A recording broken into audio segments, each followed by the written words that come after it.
sa atin. Siya na po ang mismong nagsabi, ilalaban natin yan. Sa atin ang West Philippine Sea. Ano po? So ngayon, para mapapaniwala po natin doon sa gusto nating iparehistro, kailangan akapin po natin. Ano po? Total, sa atin na naman. O dito muna sa bansang Pilipinas, tayo-tayo muna. West Philippine Sea. Ang tawag dyan, ang pangit naman siguro, Marcoleta, kung, oy, sa atin ang South China Sea. Pangit naman yun, di ba? Tayo-tayo na lang. O, wag muna natin pag-usapan yung international. Yakapin muna natin yung pangalan na ipinangalan sa atin dahil sabi mo nga, Marcoleta, sa atin, tayo munang mga Pilipino. No? West Philippine Sea. Pangit, no? Oy, sa atin ang South China Sea. Putik na yan. Ilalagay mo doon sa pangalan nung ginawa nila Bato de la Rosa. Sa atin ang South China Sea. Baka pagtawanan lalo tayo niyan. Tingnan mo tong mga Pilipino na to. Ang hihina ng utak. No? Sabi nila sa kanila ang South China Sea. Tingnan mo yung pangalan mismo sa kanila. South China.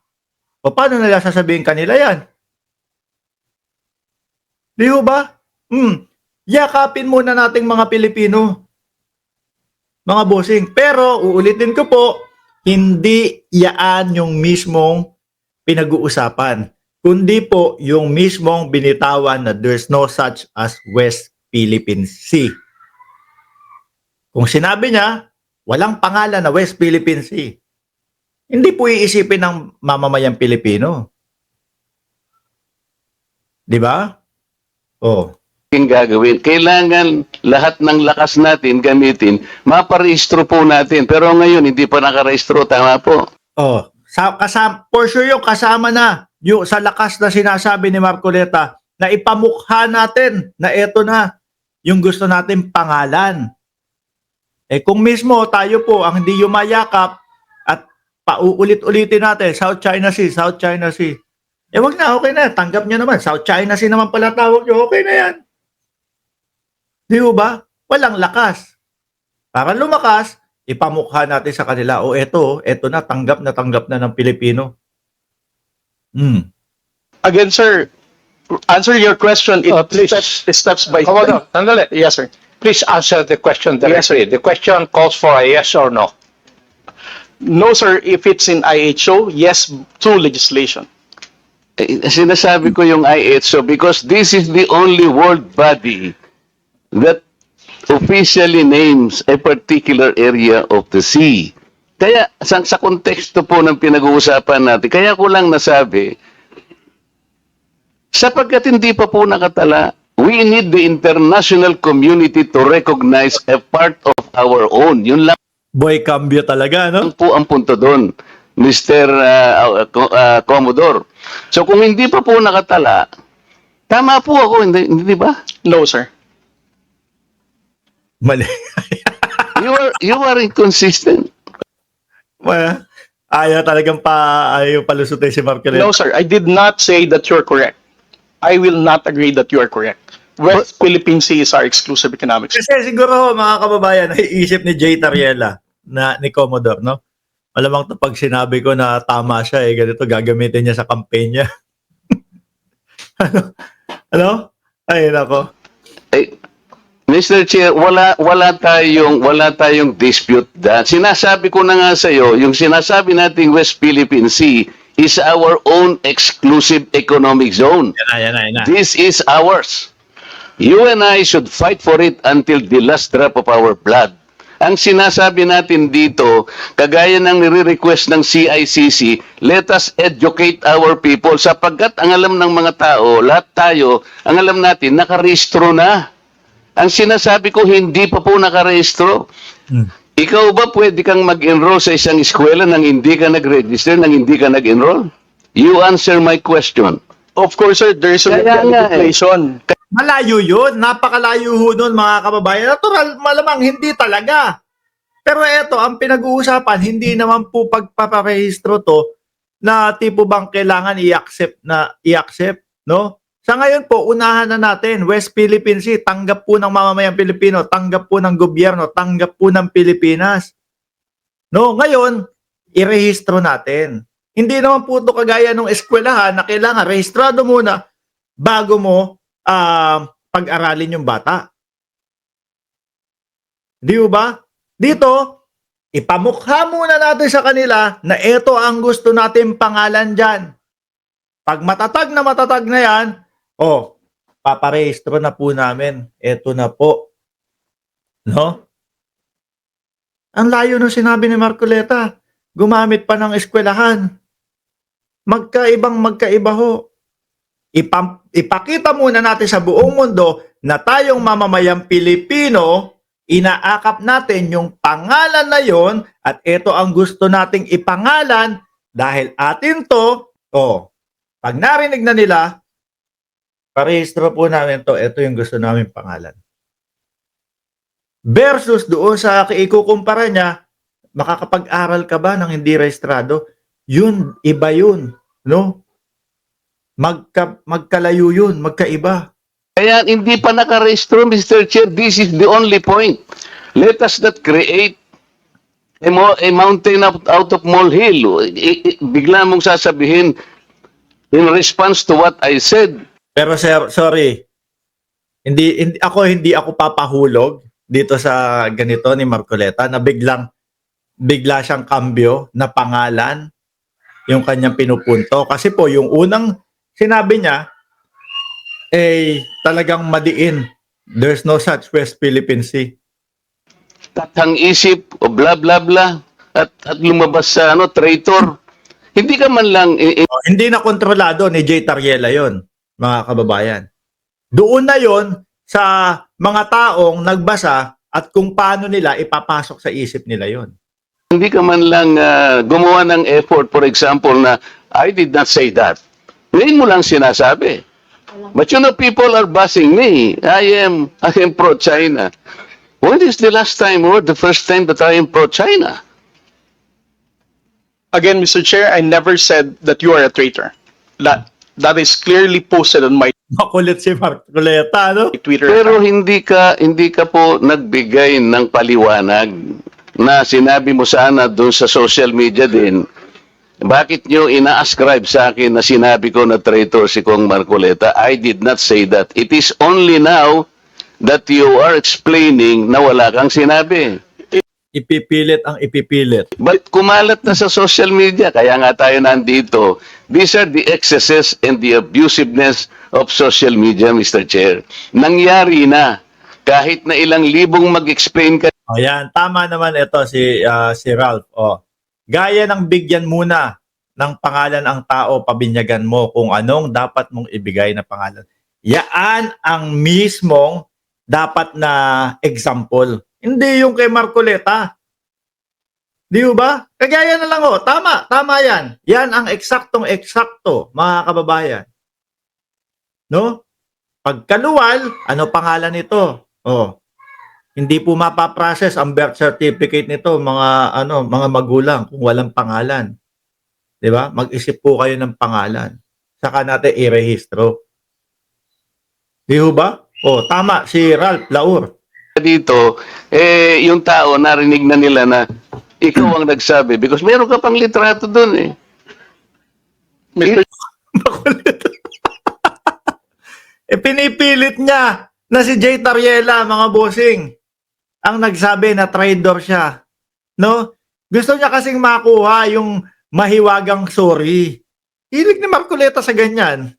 Chair, No. nobody has ever asked me whether you are a traitor. This was only the first time that I was asked whether you are a traitor or not. You are not even aware na sa social media sumabog yun. Nandun yung litrato mo and the claim that I am a traitor. Ngayon, Wala akong nakikitang ganun Siguro kung meron man yung mga vlogger na iba.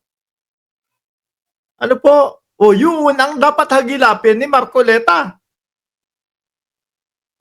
Yun yung pagpapaliwanagin niya. Pero eto, ang linaw po, nung sinabi ni Tariela na standby lang doon sa sinabi ng ating Pangulo na hindi gawa-gawa o hindi katang isip ang West Philippine Sea. ka lang nagpapaliwanag that I am not a traitor. Pero nangyari na yon. Mr. Chair, I don't think that I'm under in any obligation to respond to all those social Okay, media Mr. posts Chair. by bloggers, Now, social he's- media influencers to tell them Mr. that they're Chair. Tama ho. Ano? Siya muna. Sabi niya wala siyang obligation. Finish your statement. Yes, sir. Mr. Chair, Honorable Marcoleta, sir, I think I'm no under obligation to tell all the social media influencers, to bloggers, defend your name, tell them that you are not a traitor. Again, I did not mention that you are a traitor. It's not, those words did not come from me. Why would I go to the extent of defending you and you are running for Senate? I might as well be interpreted. Yan, nababasa ni Jay Tariela, mga kababayan, na posibleng etong mga kataga na sasabihin niya, eto, sinusuportahan ako ni Tariela. Di ba? As running for supporting somebody for public office. Mr. Chair, clarifying something that is wrong is Have not the floor, political. please. Thank you, Wala siyang ikaklarify, ang kulit pala. Anak ng tinap... ang kulit pala nito. Siguro lagi itong ano, siguro lagi napapagalitan to ng judge. Ano, kung nagpa-practice to nung kanyang ano, pagiging lawyer. sir. Commodore, tinatanong lang ni Honorable Marcoleta that merong lumabas kang statement. Siguro, binigyan ng interpretation ng ibang vloggers Yan. at nasabi na traitor si Mhm. Honorable Marcoleta.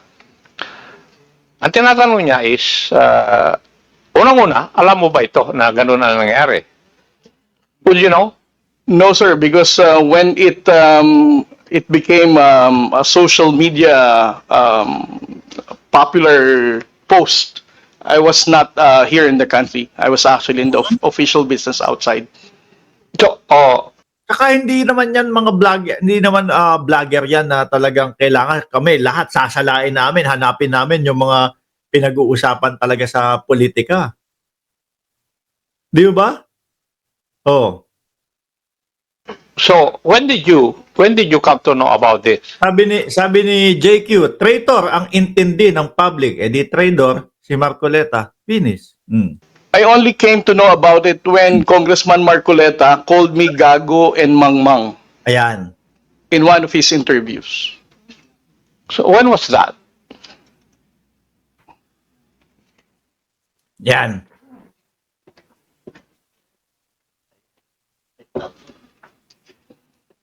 Sinabi niya ho talaga yon, mga kababayan. At kaya kami na late ano, ng ilang minuto kasi sinigurado ko po na hindi ko lang sasabihin yung interview na yon. Maipapakita ko po sa inyo kung ano yung mismong ginamit na word at sinabi ni Marcoleta, mga bossing. Kaya kung ako ipapatawag sa Congress ni Marcoleta, ay nako.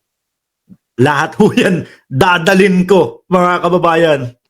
During his interview last February 10, huwag tayong magpagago at magpaka-ignorante katulad ng Commodore na yan.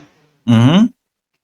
So, Pakinggan niyo po yung sasabihin ni Marcoleta kung paano niya po ilulusot yan, ha? at that point in time, ang tinatanong kanina ni Honorable Marcoleta na merong misinterpretation doon sa iyong statement sa social media. Yes, sir. And you did not bother na i-correct man lang yun. Yun ang drive ni Honorable Marcoleta eh.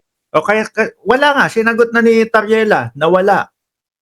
Kasi hindi na siya kailangan umextend pa doon sa mga umintindi at yung mga nagpakalat na sinabi, traitor. Dahil sila yung nakaintindi nun eh. Ang sinabi niya lang naman is, tumitindig ako sa sinabi ng Pangulo na hindi katang-isip ang West Philippine Sea. Di ba? O ngayon, narinig ng mga vloggers, yung mga vlogger, ibinlag, trader pala tong si Marcoleta eh. Labas na si Tariela doon. Dahil yung tao na yun, yung nakarinig, yun na yung tanongin ni Marcoleta, bakit mo ako nasabing ano? Eh, kasi yun yung pagkakaintindi ko kay ano. Eh, ako naman po, hindi naman ganun ang pagkakaintindi ko sa sinabi niya eh. no? Isang congressman lang na naniniwala na walang West Philippine Sea. Yun po yung pagkaka-detalyado ni Jay Tariela, mga bossing. Kanina pa. Yes, sir. So please answer that question. You did not do anything. I did not do anything, sir. Okay. No, wala. Why? Why did you not do anything? Wala. It's because, sir, if I'm going to keep on defending to any, because one, No. yeah, You are not supposed Yes. to defend me. yes, sir. Because If as I it is said, true, Mr. Chair, that he did not call me traitor, but it continues to be there and to Pero mo, sa bibig pa lang ho ni Marcoleta, alam mo na yung sagot eh. Ano? Hindi mo ko tinawag na traidor. Pero, yung umiikot sa social media, traidor ako. So, ibig sabihin, cut na yun kay Tariela. Doon na lang sa mga nagsasabi na traidor ka. Doon ka na pumunta. Di ba? be consumed by the public through the social media. I think it is his responsibility to deny it if it did not come from him. That is all I was asking. And I think this is not too big for him to do. Yun lamang eh. Yeah, but he admitted that he did not do anything. Yun na nga. That's why I'm asking why is it not important to you to correct something that did not originate from you? Walang i-correct. Dahil mismong galing po kay Marcoleta, mga kababayan, there is no such West Philippine Sea. At hanggang dun lang naman yung ikinumento ni Jay Tariela. it's because, Mr. Chair, the only time I learned about that was when I heard about your interview calling me Gago and Mangmang. Why would I even defend you if you're calling me Gago? As a commissioned officer of the Philippine Coast Guard, being a spokesperson, calling me Mangmang, not knowing what I'm saying. But Ni hindi man lang na-appreciate yung pangangalaga nila sa Pilipinas. actually, if you will read that context, How would I even the act defend of you? doing it Sandali, is the one that dapat is tumutin gago. mo muna Di ba? Yung ganon, not necessarily the person eh. Sabi ko nga sa'yo, kung kinurek mo man lamang yun, because it continue to be there in the social media, Ay ko correct. Mr. Chair. Yun ang nakakasama sapagkat people, hindi ko naman sinabi talaga yun. Mamamatay siya because it came from you. Pero pag hindi mo sinabi at you continue to be silent, akala ng tao, sinabi mo. So that is the problem, Mr. Chair. And I think we are hearing this in order to correct the Wala pong i-correct, mga bossing. Para ho sa akin, walang i-correct. misconception and misinformation because it continues to spread. Dahil po yun yung pagkakaintindi ng mamamayang Pilipino. No? Labas na si Marcoleta, si Tariela. Oh. If you get the point, Commodore, Mr. Chair. Mr. Chair, again, sir, kung bakit ko po hindi binawi ay dahil nalaman ko lamang po itong balita na ito na nag-spread siya nung nagpa-interview po kayo na ginagago niyo po ako. As a human being, how would I defend somebody na ginagago po ako sa public interview? Correct. Di ba? Pakinggan nyo mismo yung sasabihin ni Marcoleta. Mr. Chair, kung titingnan mo yung konteksto ng pagkakasalitaan, hindi ikaw ang ginagago. Ayan na, hindi ikaw ang ginagago. Sinasabi ni Marcoleta. Kung pakikinggan mo o titingnan mo yung konteksto ng pagkakasalita na yun, hindi ikaw yung ginagago. Ikaw ang ginagago. Ang sinasabi ko rito, let us defend our own nang hindi tayo nagiging gago o kaya nagiging emotional. Ah, It's actually Iba na ho, mga kababayan. Yan po yung hinihintay ko kanina pa eh. Kaya po, ang nakapaskil dyan sa ating thumbnail, sinungaling na naman po, pwede po bang i-content kapag ka nagsisinungaling po ang congressman? Pwede ba yun? Ano? O bakit? Ulitin ko, atras ko lang konti bago ko ilabas yung mismong interview niya. Binawi ay dahil nalaman ko lamang po itong balita na ito na nag-spread siya nung nagpa-interview po kayo na ginagago niyo po ako. As a human being, how would I defend somebody na ginagago po ako sa public interview? Mr. Chair, kung titingnan mo yung konteksto ng pagkakasalitaan, hindi ikaw ang ginagago. Ikaw ang ginagago. Ang sinasabi ko rito, let us defend our own nang hindi tayo nagiging gago o kaya nagiging emotional. It's actually hindi sa tao eh, kung hindi yung act na halimbawa wala tayong ginawa o kaya sinabi natin. Kasi nagmumula ako, Mr. Chair, sa pagkakasabi na hindi man lang tiningnan mabuti saan ba nang galing itong narrative. O eto po mga kababayan, ipapakita ko na po sa inyo, ipaparinig ko po sa inyo yung mismong interview ni Marcoleta kung bakit po natin nasabi na iba po yung sinasabi niya doon. Kasi nungalingan na po yung sinasabi niya dito. Pakinggan nyo Inclusive economic zone, ilaban natin yan hanggang sa uling. Ito na po yung panahon na kumakambyo na si Marcoleta. Kasi nga, nagulat ang mamamayang Pilipino na there's no such West Philippine Sea. Ngayon, kumakambyo na siya. Gusto niyang pag-usapan, ang gusto niyang ipamukha sa taong bayan ay pangalan yung ibig niyang sabihin. Ano po? O, pakinggan nyo maigi. Patak ng ating dugo, atin yan. Pero wag tayo magpapaka-ignorante. Katulad ng Commodore na yon. Huwag tayong magpapakamangmang, magpapaka-ignorante, magpapaka-gago, kagaya nung Commodore na yon. Ano pagkakaintindi nyo ho, mga bossing? No? Huwag tayong magiging kagaya ni Commodore J. Tariela. Di ba? Iba na yung sinasabi niya. Kaya sabi ko, di ba kapag ka nagsisinungaling diyan sa Congress, pwedeng i-contempt? Ulitin natin para mas maganda, para mas swabe. Ngayon, No? i-explain ko nga sa iyo you to be silent. Akala na, so that is the problem, Mr. Commodore, Mr. Chair. Mr. Chair, again sir, kung bakit ko po hindi binawi ay dahil nalaman ko lamang po itong balita na ito na nag-spread siya nung nagpa-interview po kayo na ginagago niyo po ako. As a human being, how would I defend somebody na ginagago po ako sa public interview? Mr. Chair, kung titingnan mo yung konteksto ng pagkakasalitan, hindi ikaw ang ginagago. Hindi ikaw ang ginagago. Di ba? Ikaw ang ginagago. Ang sinasabi ko rito, let us Huwag tayong magpakagago. Kagaya nung Commodore na yan. Ano pagkakaintindi nyo doon? Gago para sa kanya, si Commodore. Hindi pala niya naiintindihan patak ng ating dugo, atin yan. Pero wag tayo magpapaka-ignorante. Katulad ng Commodore na yon. Hindi Biruin mo, ikaw yung Commodore, ikaw yung tagapagsalita, tapos sasabihin ka, ignorante, mangmang, gago.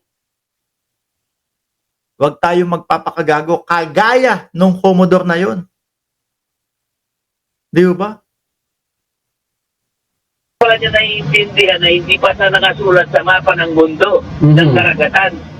Hanapin niya doon at pag na Ito po, yung dinuduktong ni Marcoleta, hindi pa po nakasulat sa karagatan. Ano niya na lang yan, cambio niya na lang yan. Kasi sa umpisa pa lang ho, mga kababayan, alam na natin talaga, no, na ang pagkakaintindi natin doon sa kanyang sinabi, there is no such West Philippine Sea, walang West Philippine Sea, gawa-gawa lang ng Pilipino yan. Nakita niyo ho, mga boss? Kaya ako dapat, wag lang, gastos lang kasi, no? Pero kapag kayo talagang no choice, Mark Ramos, pinapatawag ka ni Marcoleta, sinabihan mo daw siya sinungaling. Dadaling ko ho lahat yan. Sasabihin ko, pwede ba ako mag-play? Kung bakit ko nasabi sinungaling. Sabi niya dito sa Congress, ganito, hindi si Tariela ang ginagago. Tapos yung sa interview niya, wag niyong paniwalaan niyang mangmang, ignorante, gago. Kagaya ng Commodore na yan. Di ba? Ay, nako.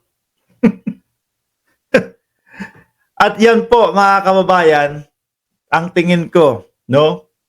Kaya po, ewan, kung ano mangyayari sa kandidatura ni Marcoleta. Tapusin na natin to. hanap niya. Hanapin niya at magkita kami dalawa. Kung makikita niya, ipamukha niya sa akin. Kapag hindi niya nakita sa mapa ng karagatan ng mundong ito, mag-resign siya bilang promotor sa wala siyang naiintindihan. Sa ano na lang po niya yon, doon na lang po sa pagkambyo niya, kaya biglang ang sinasabi niya ay yung pangalan. Sa umpisa po, publiko ng mamamayang Pilipinas, ang pagkakaintindi po ay walang West Philippine Sea. Galing po kay Marcoleta. Maraming salamat and God bless po sa ating lahat. Bukas po.